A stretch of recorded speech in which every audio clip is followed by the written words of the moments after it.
Today, we're going to sign two bills that help enhance the student experience. It provides students with even more resources to be able to help them through difficult times, make the most of their own lives, realize all their opportunities and dreams. So the first bill is House Bill 1317, and what that does is it authorizes school districts to bring in patriotic organizations to come to their schools to encourage student participation and involvement. And these groups are as follows: Big Brothers, Big Sisters of America, Boy Scouts, Boys and Girls Club of America, Civil Air Patrol, Future Farmers of America, Girl Scouts, Little League Baseball, Marine Corps League, Navy SEAL Cadet Corps. And so our view is bringing them in, letting them come and make a pitch to students about why they should participate in Little League Baseball, why they should participate in Big Brothers, Big Sisters, why they should participate in Future Farmers of America. We think that that's good. Not everyone knows what's all out there in the community. Sometimes it can be a little bit numbing. A lot of times it's just word of mouth that maybe someone tells someone's mom, hey, they have this, they have that, and then you kind of go. Well, now you're going to have these key groups be able to come in, talk about what they do, and ask the students to participate. And I really believe that when you are engaged in extracurricular activities, athletics, some of these other things, that's going to be a net positive for these students. And it's really important that kids remain active. We see this where you have these devices. You have people that are on computers a lot of times. We didn't have that when I was growing up. I mean, we had video games, but you got outside, you did things, you were engaged in activities. I think that that's much better. So this really helps that, and I think students are better off being involved in any of these activities than just going home and being on electronics for the rest of the day. So we're excited about this. I thank the legislature for doing that. Now, if an organization comes, because it's a free state, we're not saying you have to be a part of any of this. Districts have to notify parents when new organizations come, and they have the ability to give parents the option to withdraw consent from their child to participate. So you don't want your kid learning about Little League Baseball? They don't have to learn about Little League Baseball. That's up to you as the parent, and we think that that's the right way to do. So I'm excited to be able to sign this piece of legislation. I think it will make a positive impact, and I know it will benefit students who choose to participate. We're also signing House Bill 931. This establishes a statewide school chaplain program. Now, it's our view that bringing in, if school districts want to bring in chaplains to offer voluntary services, that they're within their rights to do so, but there's been a lot of confusion about that, about what is permitted and what's not. So this legislation clarifies that, yes, school districts and charter schools have the authority to allow volunteer chaplains to be on campus to provide additional counseling and support to students. And you got a lot of these problems that kids go through. That there's some students where, they need some soulcraft, and that can make all the difference in the world. And so these chaplains will be able to come and provide services. Now, this is, again, similar to the other bill. Students can receive this support from chaplains if their parents provide written consent for them to do so. So if the parents aren't interested in that, then the students don't have to be involved in any means.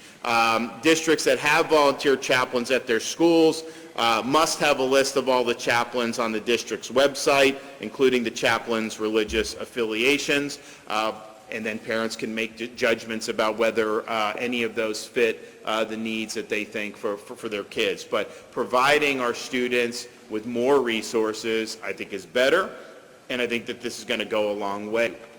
We had some districts who had been doing this. We had others that were worried about potential litigation. Listen, you have a right to come and offer these services. It's totally voluntary for a parent or a student to participate. No one's being forced to do anything. But to exclude religious groups from campus, that is discrimination. You're basically saying that God has no place. That's wrong. That's not what our founding fathers intended. So this is a good balance to be able to say, yes, Toho High School is not a Presbyterian school or a Baptist. It doesn't have a religious affiliation. Like, we understand that. But if these students have the ability to get mentorship, to get counseling from faith leaders, that is something that they should have the right to pursue if that is what they want. And this bill ensures that. And I think it's going to make a positive impact on a lot of students throughout the state of Florida. Now, some have said that if you do a school chaplain program, that somehow you're going to have Satanists running around in all our schools. Just understand, we're not playing those games in Florida. That is not a religion. That is not qualifying to be able to participate in this. So we're going to be using common sense when it comes to this, so you don't have to worry about that.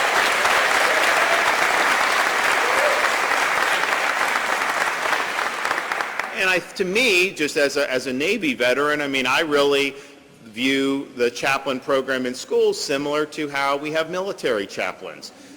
You would go and you'd have different types of chaplains. We had Jewish rabbis, we had Catholic priests, we had evangelical pastors. We had a whole bunch of different options that people could do and pursue. Many people in the military didn't pursue.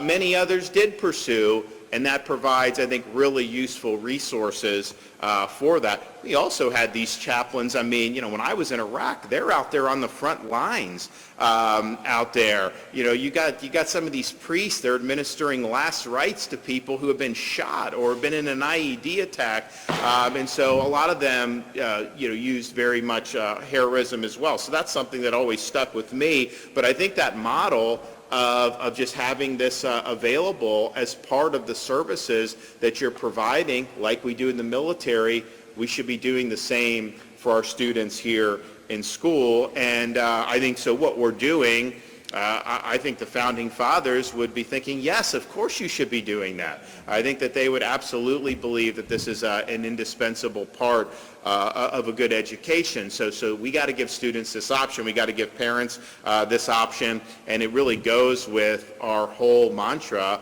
of let's empower parents and students to have a wide range of options when it comes to their education. For Saunders standing in front of the state capitol, the devil versus DeSantis. Yeah, I know. As strange as that may sound, it may actually happen here in the Sunshine State. That is after a new bill that was signed into law Thursday morning that has Governor Ron DeSantis and the Satanic Temple at odds. Inside this high school gym, Governor Ron DeSantis put his name on two bills Thursday. And one of them seeks to bring religious chaplains into a public school near you. HB 931 allows volunteer chaplains to counsel students in public and charter schools. Districts would need to approve, and chaplains would have to disclose their religion, services, plus pass a background check. Students, meanwhile, would have to get permission from their parents. It's totally voluntary for a parent or a student to participate. No one's being forced to do anything. But to exclude religious groups from campus, that is discrimination. You're basically saying that God has no place. That's wrong. That's not what our founding fathers intended. Supporters like DeSantis say they're opening the door for more freedom and support options, but critics took aim immediately. In this era of this whole Christian nationalism movement that's happening, I do not agree. State Senator Chevron Jones thinks the parental consent guardrails won't be enough and that the policy flies in the face of separation of church and state protections embedded in the U.S. Constitution. I think the state is trying to open up a portion of statute to expand on this later. That's my fear. This is just the first step. I think so. What would be the end result in that fear scenario? I don't know, but I know they will have a lawsuit waiting from from some of these groups if they did do that. And there is a group already planning to test the limits of the new law, the Satanic Temple. It's a beautiful day here at the state capitol. Great day to be a Satanist. You may know them from this 2019 documentary. The group has tax-exempt church status under the IRS, but is really a civil rights group of sorts, pushing back on religious influence in American politics. And no, they don't really worship Satan. Their co-founder said in a statement the group is now committed to having satanic chaplains in Florida's public schools. Quote, "It is unclear yet whether DeSantis understands that religious accommodations, exemptions, and privileges need to be available to all regardless of viewpoint." DeSantis, however, vowed to fight. We're not playing those games in Florida. That is not a religion. That is not qualifying to be able to participate in this. So we're going to be using common sense when it comes to this, so you don't have to worry about that. What that brawl might look like remains unclear, but it certainly sets the stage for a potential First Amendment battle, perhaps outside the school and inside a courtroom.